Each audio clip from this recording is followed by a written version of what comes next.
ये वो प्रतिमाएं हैं जिनको ये लोग बोलते हैं कि 5 पांडव हैं। ये तथागत बुद्ध पूरी दुनिया को दिख रहे हैं।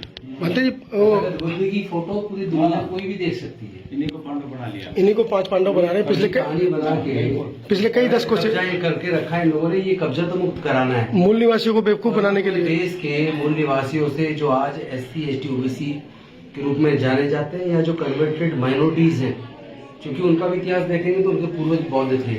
पूरा भारत बौद्ध में था सम्राट अशोक के टाइम पर। तो ये सारी मूर्तियां तथागत बुद्ध की मूर्ति या उनके जो शिष्य रहे हैं उनकी मूर्तियां हैं। उसको किस तरह स्वरूप ये बदल कर ये कपड़े पहनाकर और जिस तरह प्रेषित करते हैं, ये बहुत ही गलत है। ये पूरी तरीके से अवैध है और इतिहास के खिलाफ है, भारत की संस्कृति के खिलाफ है। मैं तो निवेदन करूंगा कि भारत की सरकार तुरंत कार्रवाई करे।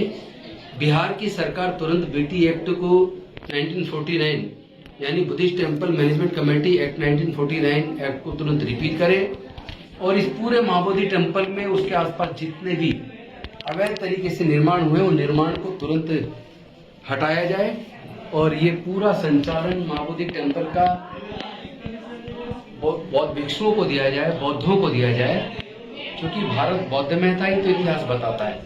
पूरे दुनिया में हमारे देश के प्रधानमंत्री जी और तमाम नेता जब जाते हैं तो वो कहते हैं मैं बुद्ध के देश से आया हूँ।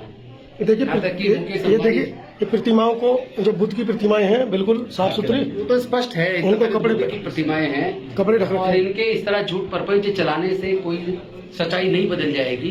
कोई भी आके देखेगा तो यहाँ तक कि मैं जानता हूँ बद्रीनाथ टेम्पल में अगर वस्त्रों को और आभूषणों को हटा के देखा जाए, मुकुट को हटा के देखा जाए, या जैसे जगन्नाथपुरी का जो मंदिर है उसके बारे में तो अपनी राइटिंग्स के अंदर स्वामी विवेकानंद ने 7th वॉल्यूम में खुद कहा है कि अनेकों मंदिर जो है बौद्ध मंदिरों को कन्वर्ट किया गया है और जगन्नाथपुरी का जो मंदिर है वो भी बौद्ध मंदिर है। बुद्ध की मूर्ति है जिनको उन्होंने उस पर श्रृंगार करके उसको तब्दील किया है, उसको अनऑथराइज कब्जा किया है। मैं समझता हूँ कि भारत की सरकार को तुरंत सख्त कार्रवाई करनी चाहिए और इस तरह के जितने भी बुद्धिस्ट टेम्पल हैं, चूंकि अब से 500 साल पुराना कोई भी मंदिर अगर आप देखेंगे ऐतिहासिक दृष्टि से भी तो उसमें सर्वे में पता लगेगा वो सारे बौद्ध मंदिर हैं और बौद्ध मठ हैं और बुद्ध की मूर्तियां हैं। शिलालेख अभिलेख सब निकले हैं खुदाई में।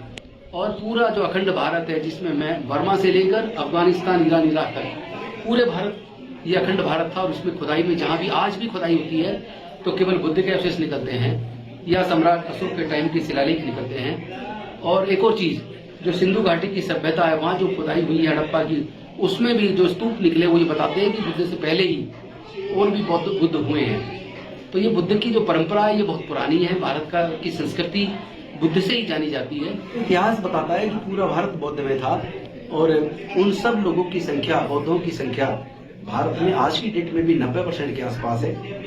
तो उन सब से मेरा आह्वान है कि आप पूरे देश के अंदर इस महाबोधि टेम्पल के मुक्ति के आंदोलन को तेज कीजिए, अन्यथा आपकी संस्कृति जिस तरह धीरे धीरे उसको डिस्ट्रॉय किया जा रहा है, उस पर अनऑथराइज्ड कब्जे किए जा रहे हैं तथा बुद्ध की मूर्तियों का स्वरूप बदला जा रहा है, आपकी संस्कृति कुछ बचेगी नहीं।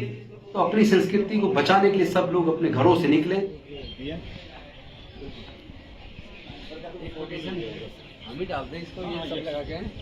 ये बात शायद कम लोग जानते होंगे, UNO की रिपोर्ट है 2050 तक आधे से ज्यादा यूरोप बौद्ध हो जाएगा। ये UNO की रिपोर्ट है, हमारी नहीं है। और ये भी रिपोर्ट UNO की है। अमेरिका और ऑस्ट्रेलिया के अंदर पहले नंबर पे वो क्रिश्चियन हैं और दूसरे नंबर पे बौद्ध हैं। रिपोर्ट ये आ रही है जितने तेजी से लोग वहां बौद्ध बन रहे हैं, इस गति से बनते रहे तो आने वाले 10 से 15 सालों में अमेरिका और ऑस्ट्रेलिया में बौद्धों की संख्या क्रिश्चियन से ज्यादा हो जाएगी। ऐसा कौन सा चुंबक लगा है बुद्धिज्म के अंदर कि जो देखो पूरे दुनिया से बुद्धिज्म की तरफ खींचा चला आता है? वही तो चुंबक है जिसने मुझे कहा कि ये मंत्री की कुर्सी बहुत छोटी है, ये विधायक और सांसद की कुर्सियां बहुत छोटी हैं, लेकिन ये जो तथागत बुद्ध का मार्ग है ये सबके लिए कल्याणकारी मार्ग है। इससे ऊंची कुर्सी कोई दुनिया में अभी तक बनी नहीं है। 2020 में मैं नागपुर की दीक्षा भूमि गया। नागपुर की दीक्षा भूमि में जब मैं पहुंचा और मैं अंदर गया तो वहां बाबा साहेब की, आपने देखा होगा, प्रतिमा भी लगी हुई है।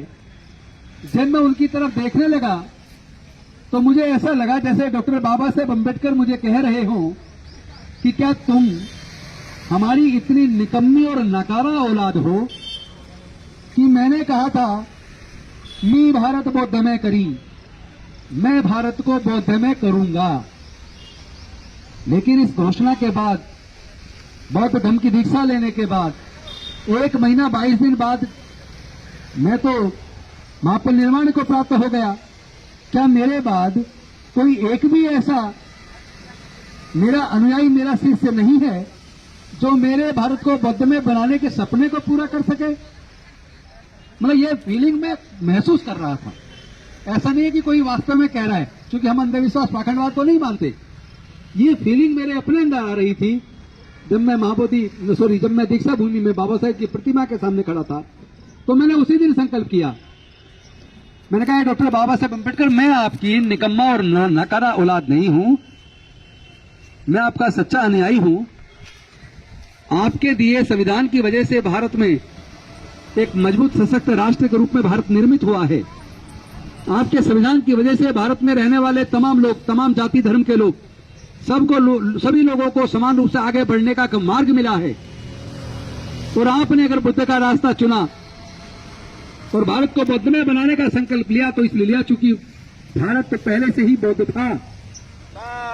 गंदे लोग अंदर चले आए, विदेश से आए, और उन्होंने आने के बाद यहां हमारे भोले भाले, चूंकि बुद्ध का धम्म किसी पे अतिक्रमण नहीं करता, किसी पे हमला नहीं करता, किसी के अधिकारों का हनन नहीं करता, किसी को कष्ट नहीं पहुंचाता, सबके प्रति करुणा का मंगल भाव अपने मन में रखता है।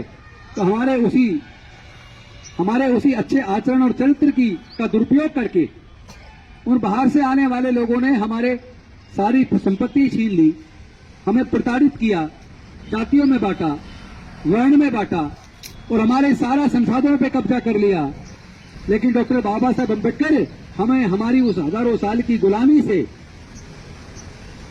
चाहे इस देश की महिलाएं हो, चाहे इस देश में आज के संवैधानिक भाषा में अगर मैं कहूं, अनुसूचित जाति, जनजाति, पिछड़ा वर्ग, वह वो अल्पसंख्यक लोग जो यहां उस धार्मिक उत्पीड़न की वजह से, जातीय उत्पीड़न की वजह से कुछ लोग सिख बने, कुछ ईसाई बने, कुछ मुस्लिम बने, उन लोगों को भी अगर मैं जोड़ लूं तो भारत के ऐसे लगभग 90% लोगों को अगर सच्ची आजादी किसी ने दिलाई है तो वो डॉक्टर बाबा साहेब अम्बेडकर जी ने दिलाई है।